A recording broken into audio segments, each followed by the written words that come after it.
Eu acho que o presidente já conta com um grau de imunidade muito superior ao de todos os outros políticos e de muito mais do que todos os outros mortais, pelo princípio segundo o qual ele não pode ser processado sem autorização prévia do Congresso. E isso lhe dá o poder de ascendência política para decidir se vai ser processado ou não, como a gente viu. E aí eu não estou discutindo se o Temer é culpado ou não, estou discutindo o princípio.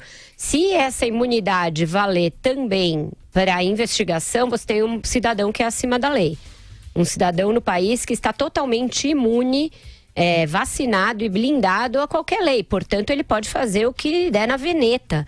Isso é uma licença para agir da maneira que quiser. Não posso acreditar que o constituinte original, ao imaginar essa cláusula, tenha pensado em algo assim, porque aí é nenhuma investigação criminal envolvendo o presidente da República em 4 anos. É muita coisa, não acho isso razoável, não acho que isso coaduna com nenhum sistema legal, porque significa impunidade pura e simples. Portanto, acho que a investigação encontra respaldo nisso. O constituinte não quis tornar a pessoa inviolável, ela quis tornar o exercício do cargo mais previsível.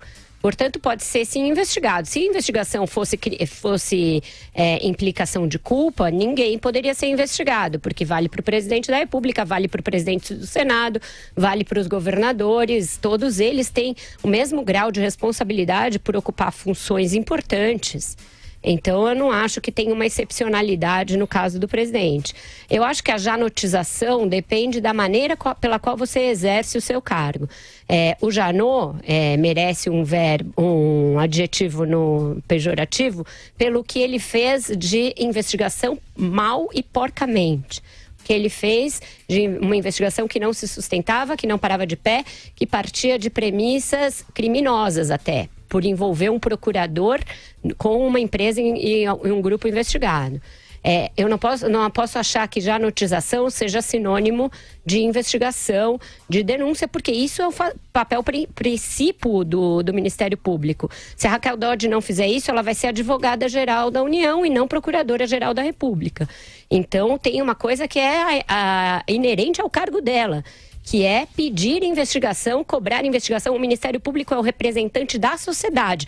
Não cabe a ela zelar em primeiro grau, em primeira instância, pela administração do governo. Isso cabe ao presidente e aos seus ministros. Espera-se que eles o façam de uma maneira correta. A ela cabe investigar se esse exercício está sendo feito dentro das balizas legais. Portanto, se a janotização for acusação, não acho ruim. Se a janotização for fazer uma denúncia com as coxas, aí sim acho ruim. Fala, Andreasa. Então, vamos definir o verbo, né? Janotizar. É fazer política, sem dúvida o Janot fez, à margem da lei. É denunciar à margem da lei.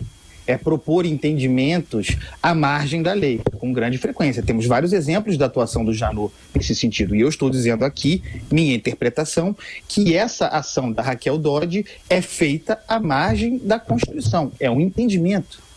Né? Para além disso, janotizar também é a cultura nociva de vazar conteúdo de investigação sigilosa. Janotizar é não fazer perícia, é fazer com que as coisas vão adiante sem perícia. É o espírito do tempo. É pedir cabeça. É destruir reputações, eventualmente péssimas reputações, mas destruí-las sem o devido processo legal. Isso é janotizar. Não gostar do Temer, e aí entrando na questão conforme dita pelo Maduro, lamentar que nós tenhamos chegado a um momento em que o Temer seja presidente, é da ordem do voto. E aí a gente precisa falar com os amigos petistas. Alô, petistas, votem melhor. Foram vocês que elegeram o Temer. É de voto que a gente está falando. Mas não é porque nós temos um presidente como o Michel Temer, ou como o Lula, ou como a Dilma, que nós vamos sair fazendo caça às bruxas aí de qualquer maneira. Jogando para a galera. Dando também, no caso da Raquel Dodge, respostas diárias, públicas, à suspeição que se criou contra ela, pela indicação do Michel Temer. Isso também tem que ser levado em consideração. Vocês se lembram do volume de suspeições voltado contra essa senhora, simplesmente pelo fato de ela ter sido indicada para suceder o Janot por um presidente que havia sido denunciado 2 vezes, de maneira estapafúrdia pela Procuradoria-Geral da República.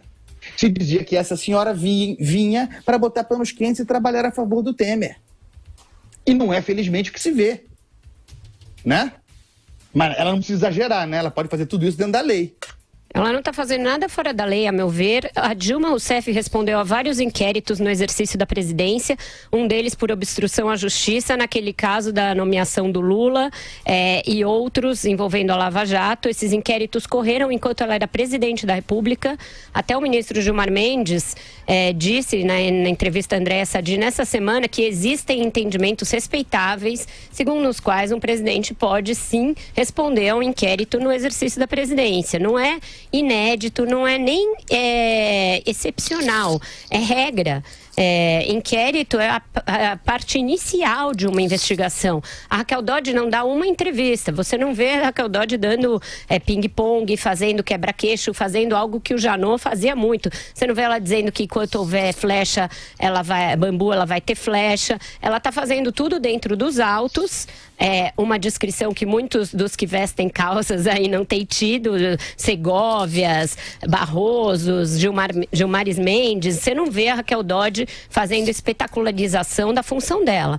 Porém, ela está mostrando que uma vez imbuída do cargo que lhe foi destinado, ela vai exercê-lo na sua plenitude, sem precisar pedir licença para o presidente ou para o Gilmar Mendes, que toda vez faz questão de dizer que é amigo dela, como a querer doutriná-la e a querer pôr ali uma canga em cima dela.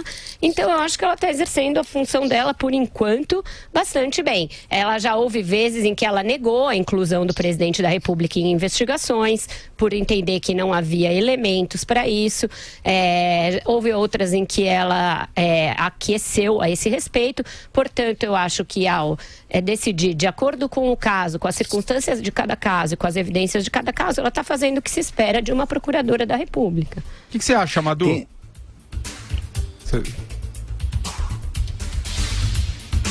Perdemos o contato. Não tem nada a acrescentar. Oi. Vai lá, vai, Andreasa. Não, tem só um componente recente que eu gostaria de comentar também, relativo à queda do Segovia, né? A gente sabia da fraqueza dele, dos sucessivos erros que ele cometeu, nós falamos aqui sobre isso. Mas é preciso lembrar também na atuação da doutora Raquel, nesse caso em dobradinha com o Roberto Barroso, naquela tentativa de calar a boca do diretor-geral da Polícia Federal. Né? Eles trabalharam juntos ali, também para minar o cara, foram bem-sucedidos naquilo, afinal de contas o cara caiu, já estava enfraquecido, mas ela pediu, o Barroso topou, levar adiante uma tentativa de calar a boca do diretor-geral da Polícia Federal.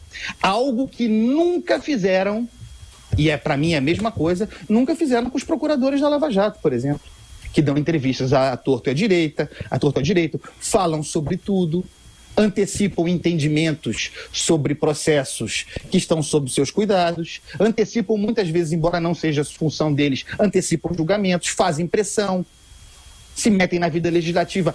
Contra esse tipo de atividade, nunca se viu a doutora Raquel Dodge, nem o Janot, nem o Roberto Barroso, nem a turma toda bater no peito e pedir prudência, calma, pessoal, vamos respeitar os processos, não é assim, né? Também tem uma relativização importante aí na parada. Não é exatamente nunca. Tudo bem que a casa já tinha caído, mas o Janot pediu a prisão do Marcelo Miller, né? Aquilo ali foi uma armação. Isso foi uma armação notável, comprovada pelo desdobramento dos fatos.